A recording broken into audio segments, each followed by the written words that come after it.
Wapendwa taifa la Mungu, na kwa namna pekee wana familia ya Mama Cheyo, tumsifu Yesu Kristo.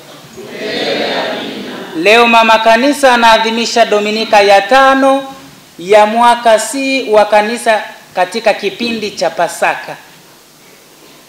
Masomo yote tuliyoyasikia hivi punde yanatualika kutafakari amri mpya ya mapendo. Katika kutafakari amri mpya hii ya mapendo ndiko tunakopata ulimwengu mpya, na ndiko tunakopata jumuiya mpya ambayo inafaa kwa mazingira ya binadamu, na binadamu kuweza kuona kweli inakuwa ni sehemu, dunia ni sehemu nzuri ya kuishi kwa sababu ya hii amri mpya ya mapendo. Kadri tunavyoendelea kutafakari kuona ili neno la Mungu leo linatuelekeza nini, linatuongoza nini, ili basi tuweze kulisikia na kuweza kulifanyia kazi, ili basi kufanya sawa sawa na mapenzi ya Mungu. Ndugu zangu, tumesikia katika somo la kwanza tunasikia simulizi juu ya umisionari waliofanya Paulo na Barnaba. Walifanya utume huo katika Asia ndogo ambayo kwa sasa ni nchi ya Uturuki. Walifanya utume huo kwa uaminifu mkubwa, kwa upendo mkubwa, pasipo kuchoka wala pasipo kukata tamaa. Ndugu zangu, huyu Paulo na Barnaba walienda katika maeneo ya Listra kama tulivyosikia, Ikonia, Antiokia. Huko walikuwa wanaenda kuimarisha watu katika imani. Na moja wapo waliokuwa nawaambia na kuwasisitizia ni kwamba hii safari ya kumtumikia Mungu sio kazi ya lele mama.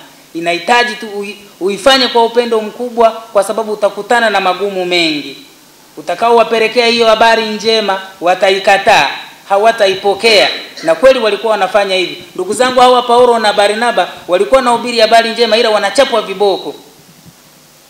Na mwisho tunakuja kuona mpaka Paulo anauawa kwa sababu ya upendo aliokuwa nao katika Kristo, kuhubiri injili yake inawafikia watu mbalimbali. Ndugu zangu, Paulo alifanya kazi nzuri sana ya kueneza imani kwa watu wa Asia hiyo ndogo ambayo ni Uturuki ya sasa. Aliwahimiza watu kuingia na kutafuta ufalme wa Mungu, na ufalme wa Mungu huo wataupata kwa dhiki kubwa. Watakutana na dhiki nyingi. Ndugu zangu, Paulo alifanya hivyo kwa sababu alimpenda Bwana wetu Yesu Kristo, na kama dhana ya masomo yote leo inavyotuelekeza, tutafakari amri mpya ya mapendo. Paulo alimpenda sana Bwana wetu Yesu Kristo. Sasa unaweza ukajiuliza, kwa nini Bwana wetu Yesu Kristo alileta hii amri mpya ya mapendo? Ina maana hapo zamani hakukuwepo amri mpya ya mapendo? Hakukuwepo amri yoyote ya mapendo? Hapana. Amri ya mapendo ilikuwepo, waliitumia, ila ilikuwa ni ile basic love. Ilikuwa ni ule upendo wa level za kibinadamu. Walikuwa wanapendana, ukisoma ile Luka sura ya 6 ya 31 inasema kwamba unaropaswa kumtendea mwenzako, na wewe vivyo hivyo ndivyo unavyopaswa kutendea. Yaani unavyotaka kutendewa, na wewe hivyo hivyo mtendee mwenzako. Hiyo ni basic love. Ila leo Yesu anakuja na amri mpya ya mapendo, kwamba sasa mpendane kama mimi nilivyowapenda ninyi. Hiyo ni namna mpya. Ameboresha, kwa sababu ilionekana ile ya kwamba unapompenda mwenzako kama unavyojipenda wewe, usimtukane asikutukane, usimuibie asikuibie, mnakaa amani. Yesu angelifanya huo utume, asingeliuawa msalabani. Leo amri mpya Yesu anayekuja nayo ni ya kipimo chake, tupendane kama yeye alivyotupenda. Na upendo wa Yesu ni kutoa uhai wake kwa ajili ya rafiki zake. Huo ndo upendo wa amri mpya. Kuwa tayari kutoa uhai wako kwa ajili ya rafiki yako. Ndiyo amri mpya. Iliyokuwepo ile zamani ya kwamba tupendane, ninachotaka kutendewa na mwingine nimtendee hicho hicho. Sawa. Hiyo ni nzuri, tunakaa amani. Ilipokuja hii amri mpya ya kufa kwa ajili ya rafiki zake, Yesu anasema niigeni mimi. Yaani kipimo chetu cha upendo hiwe ni Yesu. kutoa uhai wake kwa ajili ya sisi rafiki zake. Tumesikia vizuri katika Injili, Yesu anaelezea vizuri, mpendane kama mimi nilivyowapenda ninyi. Upendo tunaopaswa kuishi sisi ndugu zangu wa Kristo ni upendo wa Yesu, wa kutoa uhai wake kwa ajili ya sisi ndugu zake, kwa ajili ya sisi marafiki zake. Kutoa uhai huo kusaidiana, tupeane vitu, tusisemeane uongo, tusidhuriane. Hii haina shida, hata wapagani ilionekana wanafanya hivyo. Kwa sababu upendo wa Yesu ni unalenga sisi kutuokoa kwenda mbinguni. Sasa huu uliokuwepo, ile basic love, haiwezi kutufikisha mbinguni kwa sababu hata wapagani wanafanya vile. Kipimo chetu cha upendo leo ni Yesu mwenyewe. Tutakuja kuona, tuendelee polepole, tutaelewana. Ndugu zangu, hii amri mpya ya mapendo ambayo inatupelekea ulimwengu mpya na jumuiya mpya Yesu anayoisisitiza, ndiyo ninayopenda kusema kwamba Paulo na Barnaba walimhubiri Kristo kwa kuzingatia hii amri mpya ya mapendo. Walikuwa tayari kufa kwa ajili ya Kristo, na ndivyo ilivyotokea. Paulo walipofika katika hiyo hasia ndogo, basi walichokifanya, waliimarisha watu katika imani.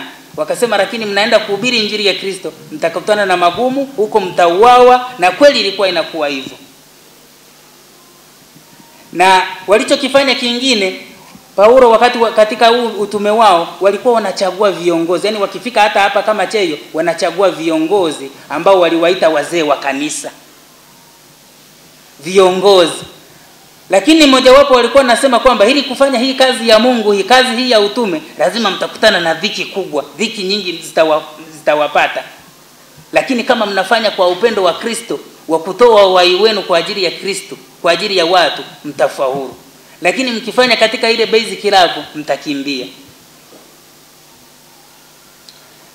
Somo hili la Injili linalotusisitizia amri mpya ya mapendo, tupendane kama yeye alivyotupenda sisi. Leo Kristo anaboresha hii amri ya zamani ya mapendo na kuifanya mpya. Kipimo anachotumia ni yeye mwenyewe. Tupendane kama yeye alivyotupenda sisi. Injili ya Yohane sura ya 15 aya ya 13. Hakuna upendo mkuu zaidi wa mtu kuliko ule upendo wa mtu kutoa uhai wake kwa ajili ya rafiki zake.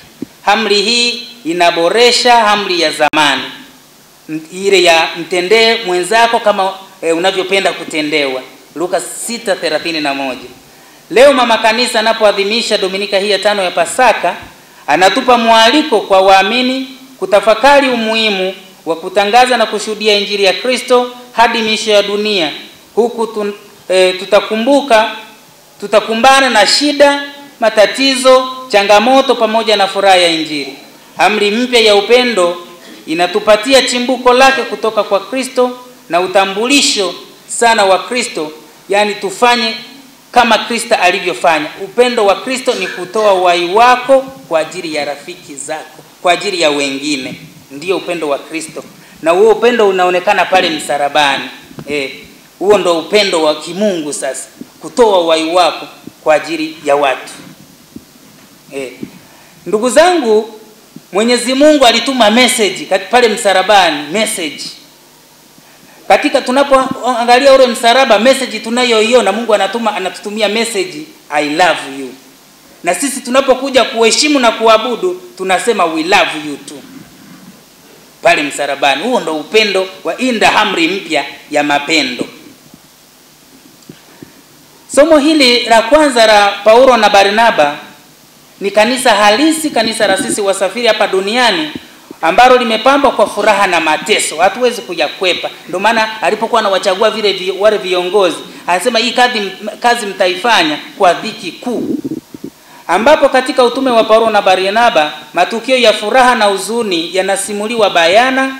Walihubiri Injili, ikakataliwa, wakapigwa viboko, lakini wakiongozwa na Roho Mtakatifu hawakurudi nyuma. Walifanya kazi hii ya utume isiyo na malipo ya fedha wala zawadi za dunia hii.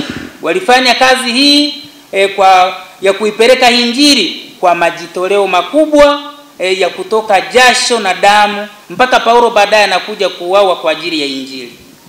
Paulo na Barnaba wakiongozwa na upendo wa Kristo waliwaonya waamini kuwa imara katika imani licha ya kupitia wakati mgumu wa madhurumu na mateso. Rejea kitabu cha Matendo ya Mitume sura ya 14 ya 22. Paulo tunaona alifanya kazi ya kuimarisha waamini katika imani. Alichagua viongozi wazee wa kanisa na kuambia mtakumbana na mateso. Na thamani hapo, na katika mateso ndo mtakumbana na thamani ya msalaba katika Ukristo. Ukristo ni msalaba. Kufanya kazi kwa majitoleo na muwe tayari kwa kufa. Kwa hiyo ukiona tunachagua viongozi hapa, wanapewa jukumu kubwa la kuongoza watu wenye mawazo tofauti, wenye tamaduni tofauti, wenye maono tofauti. Ni kazi kubwa sana kuwaleta kwa pamoja, sio kazi ndogo. Lakini tukirejea somo la pili, watakutana na hayo magumu yote, lakini mwisho wa safari ipo mbingu mpya na dunia mpya na jumuiya mpya. Iko Yerusalemu mpya ya mbinguni. Katika hayo mateso yote watakayoyapata, ipo siku Mwenyezi Mungu mwenyewe atawafuta machozi katika macho yao. Huzuni haitakuwepo tena, shida haitakuwepo tena, vifo havitakuwepo tena, vilia havitakuwepo tena. Itakuwepo mbingu mpya na dunia mpya, kila kitu kitaumbwa upya. Hayo madhurumu yote, shida zote watakazozipata. Kwa hiyo ndugu zangu, mwenyekiti yupo? Mwenyekiti yupo? Yuko wapi? Karibu baba yangu. Kwa heshima zako naomba ukaribie hapa. Mateso yote unayopitia tunayaona, utakuja tu. Karibu sana huku baba. Mchumi yupo? Mchumi. Karibu. Katekista, kiongozi wa kwaya, karibu hapa. Kiongozi wa kwaya. Tunajua mnapitia mateso makubwa katika uongozi. Sasa somo la pili tumesikia Mungu mwenyewe atawafuta machozi. Mungu mwenyewe, hamtafutwa tena na mtu yeyote. Mungu mwenyewe atatafuta tu kitambaa chake hiki. Mungu mwenyewe atawafuta kitambaa, baada ya kufanya kazi hiyo kwa uchovu mkubwa, atawafuta.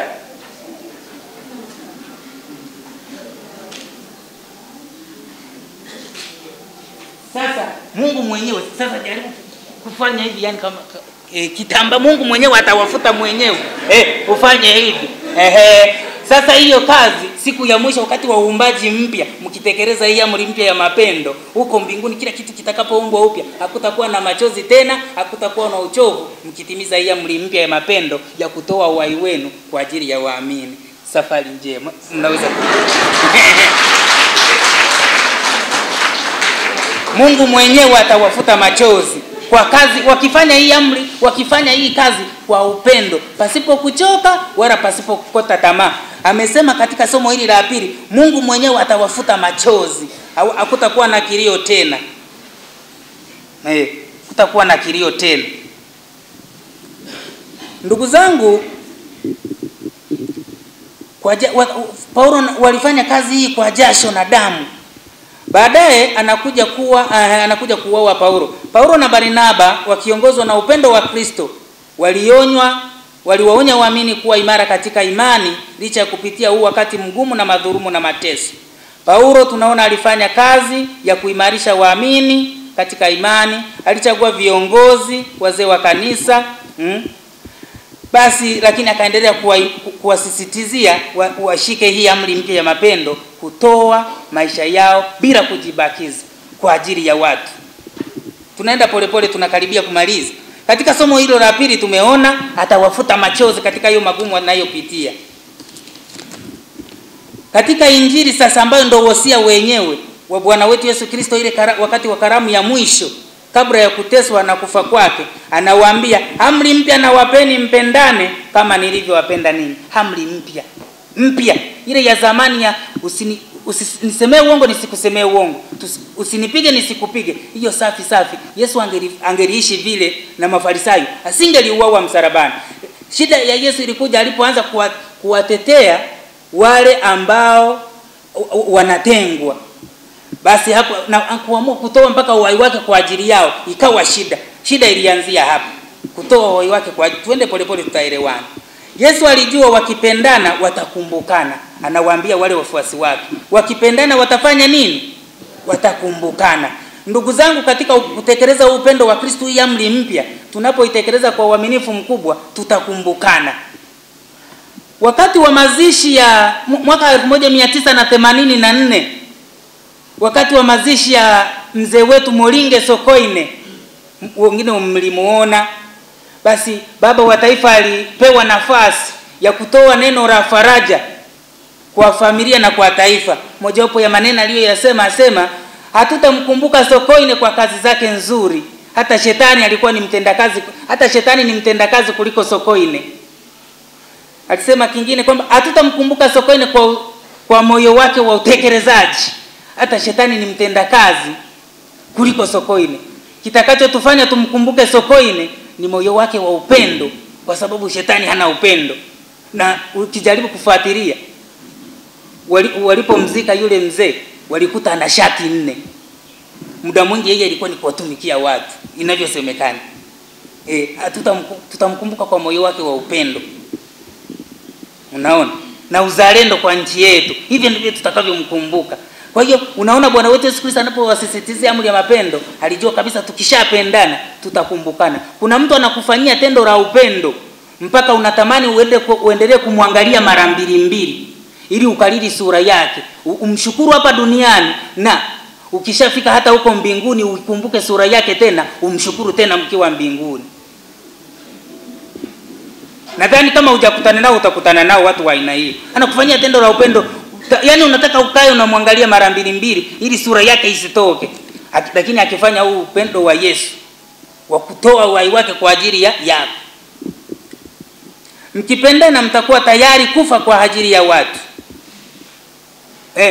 Mtakuwa tayari kufa kwa ajili ya watu. Alijua hao wanafunzi wangu nikiwaachia hii amri ya mapendo wakapendana, watakuwa tayari kufa kwa ajili ya watu. Na wengi walikufa kifo shahidi, wengi. Mfano, zamani kulikuwepo na kitabu cha zamani cha Kiingereza.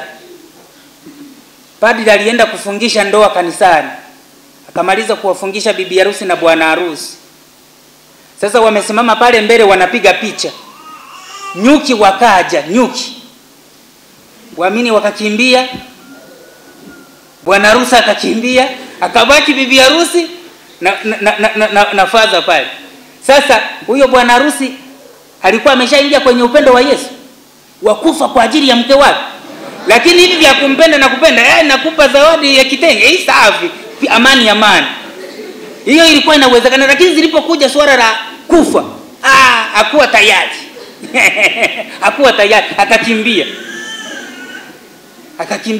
Hata tu Petro, inapokuja swala la Yesu, hii amri mpya ya mapendo, Petro, wakati Yesu ameanza kuchapwa viboko pale anaenda kuuawa, Petro yule kijakazi anamuuliza Petro, na wewe si mmoja wapo wa hawa? Petro aliruka hatua 100 urudi nyuma. Hapana, mimi huyu mtu simjui mtu. Lakini kule unaona Yesu alikuwa anampenda Yesu na ni rafiki yake na wamekaa wote. Lakini lilipokuja swala la kufa kwa ajili yake, hakuwa tayari. Sasa Yesu anasema amri mpya na wapeni, mpendane kama mimi nilivyowapenda ninyi, na upendo wa Kristo ni kutoa uhai wako kwa ajili ya rafiki zako, kwa ajili ya ndugu yako. Kuna mkaka mmoja alikuwa anampenda binti, wanataka kuoana. Sasa binti mmoja akamwambia, unanipenda? Ndio. Safi. Uko tayari kufa kwa ajili yangu? Yule mkaka Kiswahili yani maneno hata hayakutamkika tena.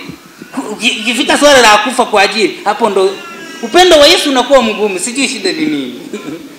Kufa kwa ajili ya Yesu. Anatufundisha kuwa tukipendana kama Yesu alivyotupenda, sisi watu wote watajua kwamba ni wanafunzi wake. Yaani tukipendana sisi kwa sisi, watu wote watajua kwamba sisi ni wanafunzi wa Yesu. Maana yake Yesu katika hii amri mpya ya mapendo ni lugha ya kutuunganisha. Ukionyesha hii amri mpya ya mapendo, watoto watakuelewa, wazee watakuelewa, vijana watakuelewa, mabubu watakuelewa, wasiosikia watakuelewa, kwa sababu lugha ya mapendo ni lugha inayounganisha, ni lugha ya tangu Pentekoste. Wakati wa Babeli jamii ilitawanyika, wakati wa Pentekoste iliungana kwa upendo, ile Roho Mtakatifu, yani upendo uliopo kati ya Mungu Baba na Mungu Mwana. Siku ya Pentekoste ulionekana ukatuunganisha. Kumbe tukiwa na hii amri mpya ya mapendo, basi tutaweza kuongea lugha moja na tutaelewana, rika zote, hali zote. Yani na kiziwi na bubu atakuelewa, mtaelewana. Lugha hii inayotuunganisha.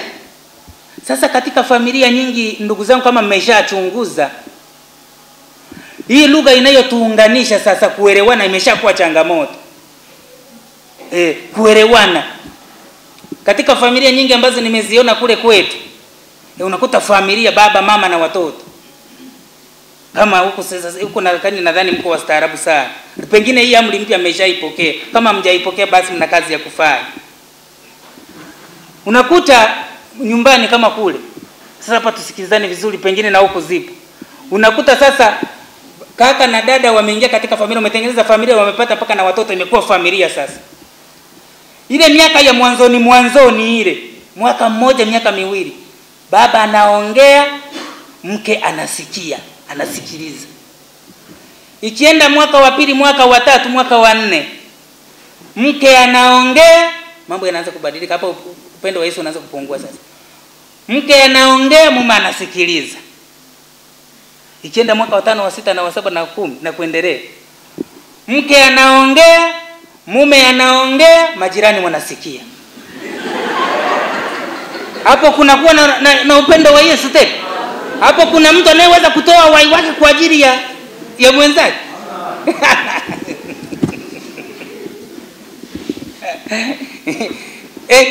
Upendo, amri mpya ya mapendo, kutoa uhai. Sasa hapo ndo inakuja changamoto, uhai kwa ajili ya rafiki yako. Upendo huu, mfano katika mazingira mengine ambapo unaweza ukapata mashaka kwamba upendo wa Yesu hamna hapa. Mfano, siku moja padri alienda kutembelea familia, zile familia rafiki. Akaenda kutembelea. Sasa akamkuta baba wa familia, wakaanza kupiga story, kuongea pale sebuleni.